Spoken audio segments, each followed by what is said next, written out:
ওই ধর্ম ব্যবসায়ীরা যাতে আগামীতে বিশেষ করে এই অঞ্চলে তাদের জামানত বাজাতে হয় সেই ব্যবস্থা আপত্তি করতে হবে। এবার নির্বাচনের নতুন ধরনের একটা সমস্যা দেখছি, যারা বাংলাদেশ স্বাধীনতা চায়নি, এই দেশের অস্তিত্বই তারা স্বীকার করেনি। ৭১-এ পাক হানাদার বাহিনীদেরকে আমাদের মুক্তিযোদ্ধাদের বাড়িঘর চিনিয়ে দিয়েছে, হিন্দুদের বাড়িঘর চিনিয়ে দিয়েছে। তারা এবার স্বপ্ন দেখে ক্ষমতা আসবে। যারা যারা আদর্শ ধর্মকে বিক্রি করা, আমরা মুসলমান, আমরা তো আমাদের ধর্ম বিক্রি করি না।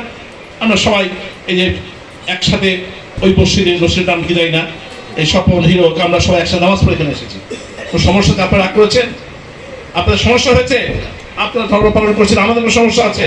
আপনারা কি আদর্শ হিসেবে পৃথিবীতে শত শত ধর্ম রয়েছে, কোথাও বাধার সৃষ্টি হয় না, কেন কোনো বাধার সৃষ্টি হবে? সুতরাং ওই ধর্ম ব্যবসায়ীরা যাতে আগামীতে বিশেষ করে এই অঞ্চলে তাদের জামানত বাজাতে হয় সেই ব্যবস্থা আপত্তি করতে হবে। কোনোভাবেই বাংলাদেশে কোন সাম্প্রদায়িক দলকে আমরা উঠতে দেব না, তাদের আগামীতে রাজনীতি করার অধিকারও স্তব্ধ করা হবে আমরা যদি ক্ষমতা আসি। সুতরাং আমরা আসুন এই দুর্গোৎসবে সবাই সমৃদ্ধভাবে শপথ গ্রহণ করি। আমরা যে কোনো ত্যাগের বিনিময়ে আমাদের সাম্প্রদায়িক সম্প্রীতি বজায় রাখবো। বাংলাদেশের গণতন্ত্র বৈষম্যহীন বাংলাদেশ গড়ার ক্ষেত্রে সবাই ভূমিকা রাখবো।